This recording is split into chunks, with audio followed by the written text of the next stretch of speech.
Okay, I'm gonna teach you how to do a seated row correctly. The seated row is probably, if you don't do this right, it's the best way to blow out your back. So if you have a herniated disc or you have a lot of low back pain, I would not spend a lot of time doing these type of rows, especially if your feet is out front like this. I would do more vertical pulls. Because a vertical pull is gonna kind of distract your spine, pull apart, decompress your spine.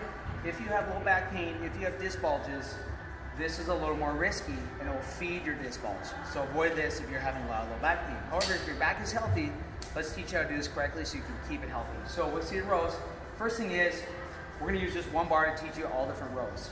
Whether you do, so just when you do rows with your elbows in tight like this to your body, this is gonna be a lat row anytime your elbow's out. If your elbows are out like this is gonna be a rear delt row. Whether your grip is like this or whether your grip is like this, as soon as you start fanning your elbows out, you're targeting more rear delts. Every grip is gonna target a different muscle fiber. So you have narrow grip, you got a medium grip, a little bit wider grip like this. So we'll go over those a little bit later, but you have a lot of different grips. So first off, when you do your seated row, any type, here I'm gonna do an underhand grip. You step in real close, pop up your chest, and then use your legs to slide back. Now the key is be tall. I'm nice and tall, and what you're gonna do is as you row, you're gonna squeeze your shoulder blades together. It's really important you pinch your scapula together, and then you're gonna release. And when I release, I don't lean into it. Instead, I keep my posture, chest up. I'm rowing towards my chest or stomach. Slow release, squeezing shoulder blades.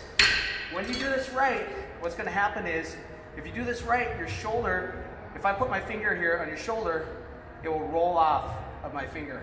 So I roll my shoulder back. If I do this wrong, if I only pull with my arms, my finger stays on your shoulder. So if you pull like this, there's no upper back work at all. No mid-trap work, no rhomboid work.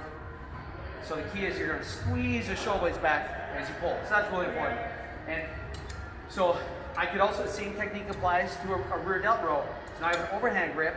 Elbows are gonna be out now.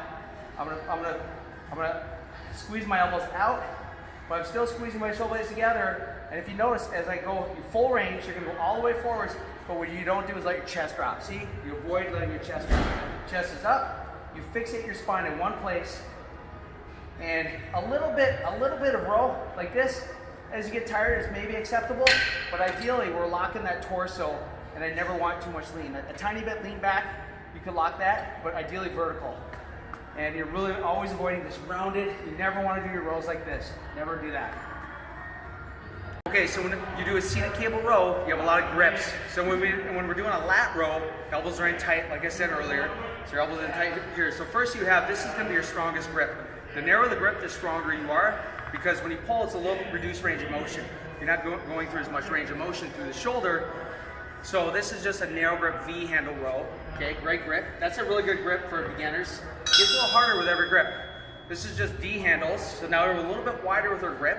And remember, this is a lat row. And then we call this the trike handle, just again wider. This is gonna be the hardest one. Every exercise, every handle is gonna hit your muscle fibers different. Just like when you vary your grip when you bench press, you also vary your grip when you do rows. So we wanna do these for different variations. Good?